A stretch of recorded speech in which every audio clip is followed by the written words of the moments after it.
So today I am joined with the wonderful Diane Stride. And Diane, thank you so much for joining me as part of our 2020 Homegrown series, which is, I guess, with the purpose to champion change and inspire other women to lead, whether that be in business or in life.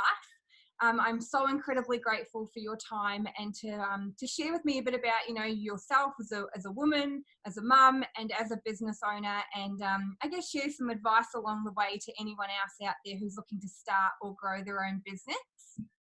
So for everyone listening or watching, this is Diane. So Diane is an amazing woman, and she is a mum of 3 gorgeous children. She, like myself, is also based in New Zealand and is a private practicing dietitian, the visionary behind Diane Stride Dietitian and Wellbeing Coach, which we will of course hear more about soon. And I'm looking forward to not only hearing a little bit about your story and your journey, but I guess, the inspiration behind it all, and all of the advice that you have to offer. That's why I love doing these as well. I get just as much out of them as everyone else. So Diane, enough from me. Thank you again. And I guess I'll hand it over to you. And first up, I would love to know a little bit more about, who you are and, a little bit about your background and even going into your business. Great. So, yes, I'm in New Zealand, and you can hear from my accent that it's a bit of a mixture. So I'm originally from South Africa, and I met my husband in South Africa, and we actually came to New Zealand just on a working holiday and fell in love with it. And here we are 25 years later, and all our children were born in New Zealand, and we really do consider it home, although we do travel back to South Africa and other parts of the world. So I do actually love traveling. When I first started working, I worked in a hospital setting and did pediatrics and also did some food service management, but pediatrics was really my big focus in the hospital. And I actually left when I was pregnant with my first child. I had some complications in my pregnancy, and that meant stopping work, and ended up taking a 10-year break, actually, and didn't even know if I'd ever go back to dietetics, because I thought, I'm not sure that I want to go back into the hospital setting, because there's so much bureaucracy that goes on, and I kind of like doing my own thing a bit.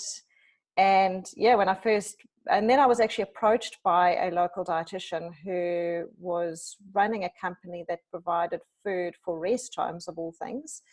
And because I had food service experience in South Africa, and when I first came to New Zealand, I just did some quality control work for her. So I didn't have to get my registration up and running again. And yeah, I just did that for a bit. And it was quite a nice introduction back into work, actually, because I was only doing a few hours and I was still juggling what it's like, do I really want to leave my kids? By that stage, I had 3 and just sort of dabbled in it. And then actually and started really enjoying it.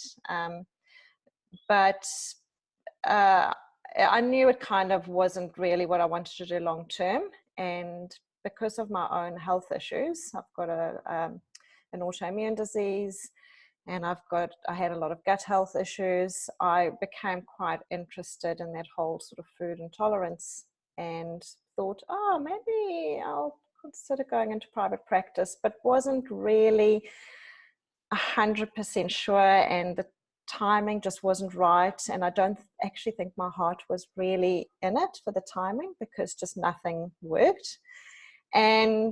But then what happened was, a year later, the company I worked for lost a big contract and actually ended up shutting down their whole business. And it was great, because it actually forced me into going, what is it, Diane, now that you really want to do?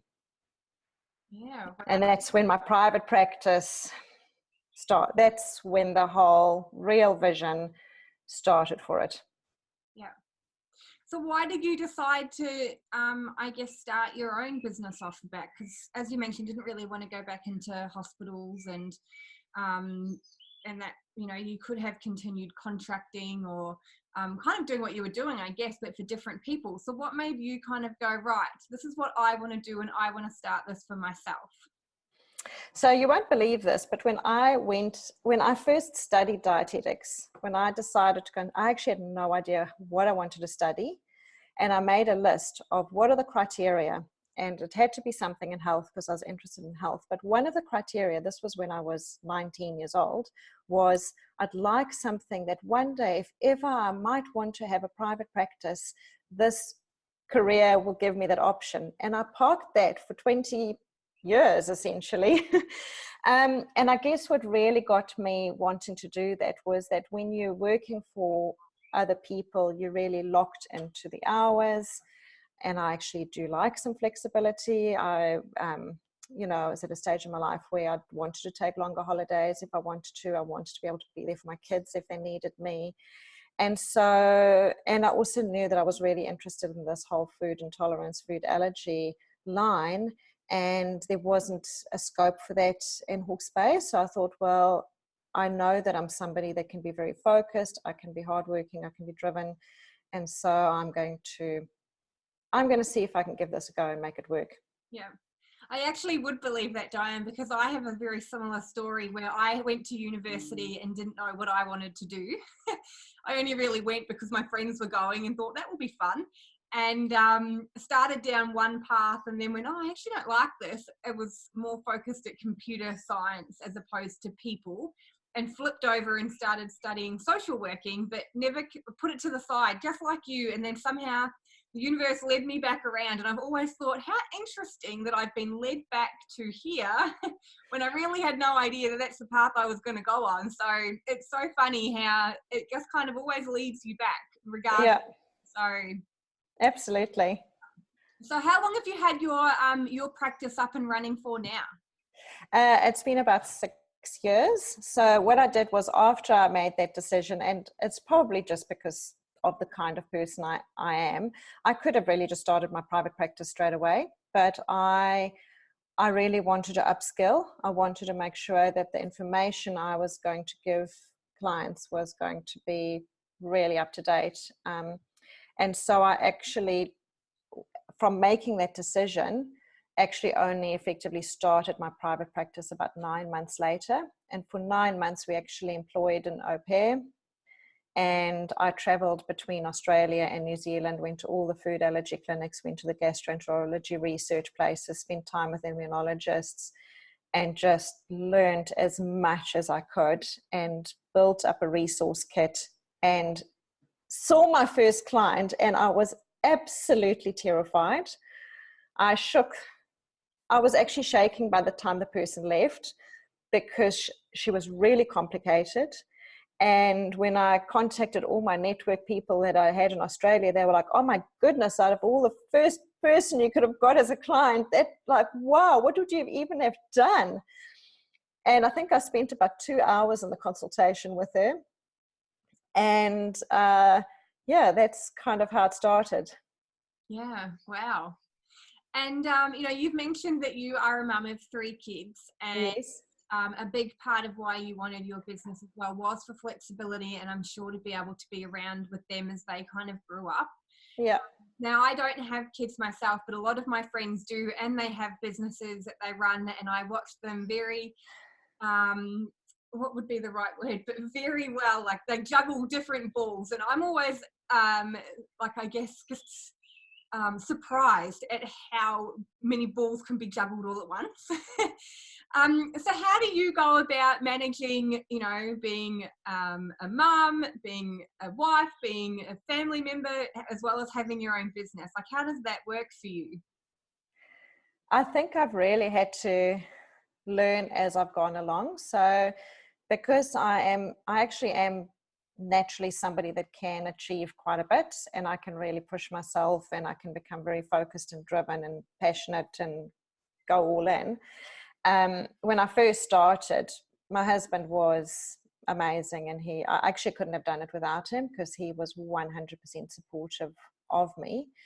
And there would be times when I would go, I've got something really important I need to do, and I need to focus on this. So for 3 weeks, and I would set a time limit for myself. I'd say for 3 weeks, I will make sure that the kids always picked up from school. There's dinner on the table. The basic housework is done, but I need you to really give me the time to focus on this. And then that time would end, and then I'd have to balance things out.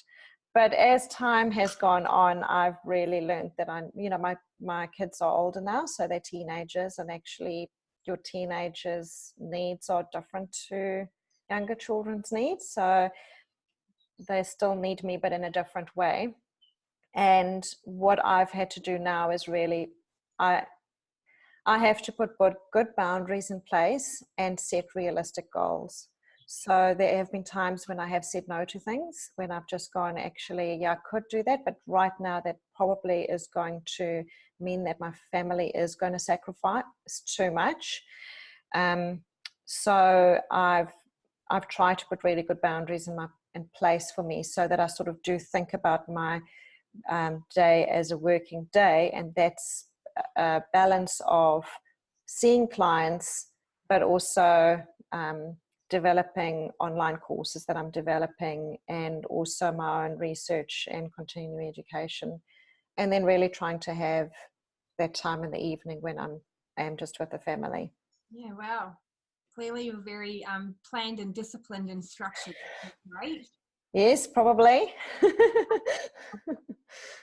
But and I think that you probably really need to have that skill in business anyway, because if we're not planned and structured and disciplined, we're probably not going to do too well working for ourselves. It's way too easy to go and have fun in the sun instead of doing what we need to do. Yeah. And I try and have that as well, though. Sometimes I just go, you know what, actually, I just need some time out for me. Yeah. Or I go, you know what, in 2 weeks' time, I really want to have a good week's break. So I'm really going to get this thing done that I don't feel like doing. I'm going to invest a lot of time so that I then can actually just really switch off and have a nice time. So yeah, great. Has it come easy to you, Diane? Because I know myself, I've been through the journey of no, this has to be done, and then the challenge of going, no, it's actually fine. You can still have a life along the way. And a lot of women and maybe men as well, but I talk to more women in business than I do men, really, and even in life, really struggle to be okay with putting themselves first and their needs, and taking a break when they need to. Does it always come naturally to you, or is that something that you've had to work on? Actually, interestingly enough, so one of my big focuses is working with women who struggle with emotional and disordered eating. So, so some people don't know what that means, or they go, oh no, that I don't fall into that category. But it's anyone who has a lot of guilt or shame around their eating.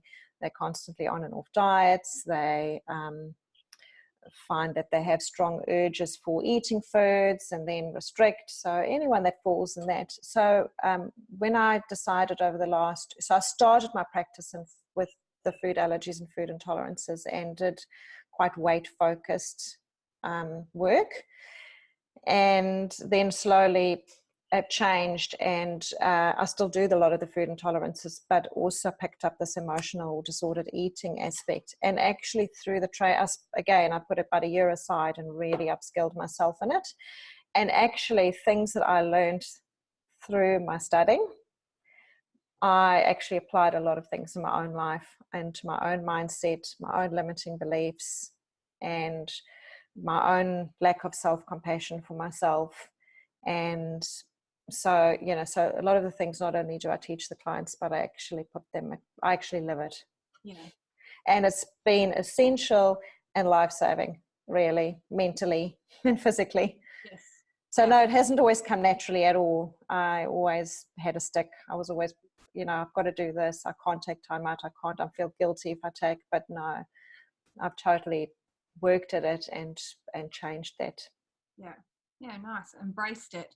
It's definitely, and like you, it's a journey, but it feels great when you get to the other side and you're no longer beating yourself up for being a normal human. Absolutely. So you've had your business now, or launched it about 6 years ago, and then of course did your study, and then so it's I guess we're coming up 6 months since you had that first wonderful moment with your client. So no doubt you've faced a lot of challenges kind of along the way. Is there any like one challenge that kind of sticks out to you as being maybe one of your biggest, and you just really weren't too sure how you were going to overcome it? I guess I guess sometimes you just go like, can I really do this? There's a lot at stake. There's a lot that I'm risking. What if I do this thing and it doesn't work? But at the same time, you know that the only way you're going to know is if you do it. And I think all the way through, whenever I've done things that, you know, that has come up. So even now, like I'm launching, even though, so I've had a private practice, but in the last 6 months, I'm really trying to change and pick up more of a, I suppose, an online presence. So that's almost been like a whole new business venture within my work. And there are many times when you just go, like, the path isn't clear. I don't really know where this is going to take me, but I only know by doing it. I can't do a tester and then go, oh yeah, that works. I actually have to do the work and see how it goes. Like with that first client, I did not feel ready at all. I thought, no ways do I know enough information. But it was just actually embracing it and going, I'm only going to be able to learn through doing it, and then I'm going to have to change and tweak things and work out where my gaps are and work out how I need to change things to make it happen, because the other option is not doing it at all. Yeah. And I think that that's a really important mindset challenge that you've really spoken about there, because I know that myself, having been in corporate the majority of my life, looked at everyone else having these businesses, and I thought that lifestyle was never for me, until I decided, well, maybe it could be. I'm never going to know unless I try. But I had a perception that everyone knew what they were doing, and I was the only one that didn't know what they were doing, and that everyone knew the next steps in front of them, because everyone was talking about these 5-year plans, and I was like, how can you plan 5 years in advance? Like, I'm still planning, you know, day by day or month by month or quarter by quarter. And I really love that you've kind of spoken about that, because it is really true. No one knows where the path is taking them. You just take the first step, and then you start to work it all kind of out along the way, whether it's worked or whether it hasn't, what can be better, what can change. And, you know, and I guess that's a part of life. It's how we live our lives every day. But also a really key attribute or aspect of having your own business is that no one really knows what they're doing until they try.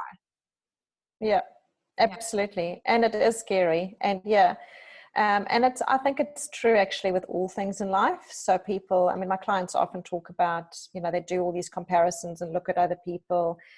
And it's when they actually explore and challenge that they realize that those people are looking at them and going, oh my goodness, she's got it so together. We haven't got it together. And the other person's looking at the other one going, she's got it all together, but for different reasons.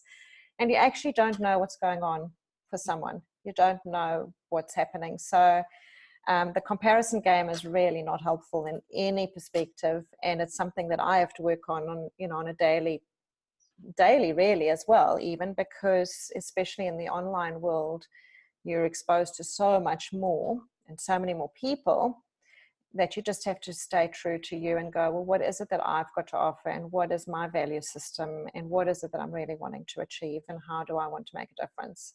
Yeah, no, I love that. I could talk about that for hours, because the comparison game is strong in society, and especially as you mentioned, having the online world and being able to compare ourselves to complete strangers for no apparent reason. It's just it's a silly game we play, but it's definitely a daily process to stay in your own lane and worry about what you're doing, not what everyone else is up to. Yeah.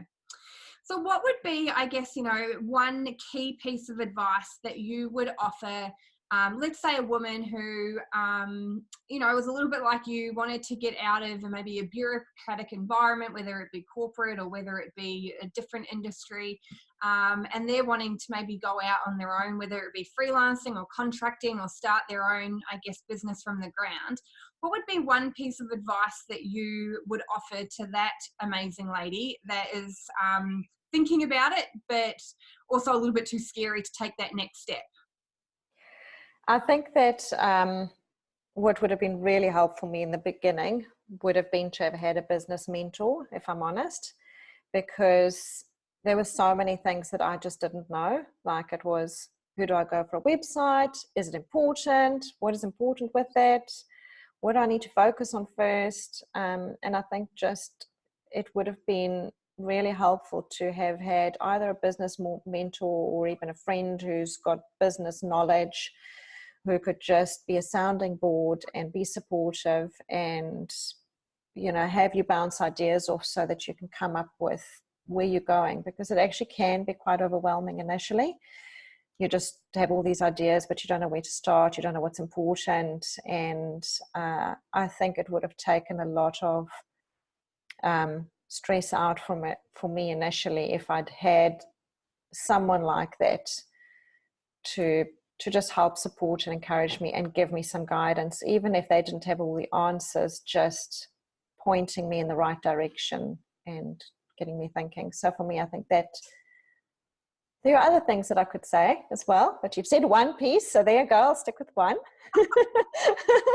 Well, the next question is for those that are in their business who are really feeling quite challenged and they're questioning this path. And, you know, there's a lot of women out there, as you mentioned, we question our self-belief and if we can really do this. And, you know, what would be your piece of advice to them who's, you know, we're about to walk into 2020 and they're saying to themselves, I don't know if I'm going to keep going for another year, or maybe I should go back to, you know, a job or what have you. What would your advice be to them? Look, I think we all feel that sometimes. I'm sure sometimes you do. You've started going into a venture and you go, oh, it's not quite what I was thinking it was going to be, and I don't know what to do. Should I pull out? Should I keep going? And I think what I found useful for me is just to regroup, to actually stop and go, what is actually my end goal? What is it that, you know, why am I doing this? And what do I want to get out of it? And then to actually work back and go, okay, so what do I need to change that's happening now? And what steps do I need to put in place to get to where I want to go? And to recognize that you need to be patient. You know, that it actually does take time. And I think that when we all often want things now, like if I could just go snap, snap, snap, boom, it's already great. We end up just doing a hash job. Whereas if we go actually in, you know, March next year or June or whatever, I want to have really released this thing or done this or achieved this. So what do I need to put in place now that I'm going to build to work towards that thing that I'm wanting to have? Yeah, that's great, because I think I'm a really big advocate of always visit why you started, because like you mentioned, I definitely have had days where it would be easier to go back to my corporate career and, you know, less stressful and whatever else. But, you know, as you mentioned, the quick or the easiest way to get yourself out of that overwhelm and thought process is just to stop and remind yourself why you did what you did and what you're working on, and just take it back to one kind of step at a time, as opposed to the millions that sometimes we think we kind of need to be able to do. Yeah, so that's a really awesome piece of advice. So thank you for sharing that. And Diane, just a couple of, I guess, other questions from my end is that the purpose of the series is to champion change and to inspire more women to, I guess, you know, chase their dreams, whether that be in business, whether that be to travel, whether it be to have kids, whatever it may be, that specific person is looking for. So what would championing change kind of mean to you? I think for me, it means really being prepared to stand up for what you believe in. And even if it means that you're standing out from the crowd. So for me, I can speak from a very, you know, personal experience, because we live in a world where diet culture is so strong, and women want to be thin, and there's all this pressure, and there's lots of money being thrown at that whole industry. And but I see the harm that it does to women from a psychological and physical level. And so for me, championing change is about going, about putting myself out there and going, I'm prepared to not have that client who wants to pay the money for the weight loss diet because I know that it's not going to empower them long term. So if I want to change this society that we're living in, then I need to be standing up for what I believe in and being in integrity about it. And then also not just teaching and talking about things, but actually living it. So, not just saying this is what you need to be doing and stuff, but actually really living and embracing that. So it goes back to the thing that you were asking me about earlier, where you said, like, have I always had that mindset or done that? But through my learning with, around all the emotional eating stuff, I actually applied all of that in my own life, so that now when I'm actually working on this championing of change, it's actually a lived experience for women. So yeah, nice. And you mentioned that you are looking at launching an online part of your business in the coming time, months or weeks or whatever it may be.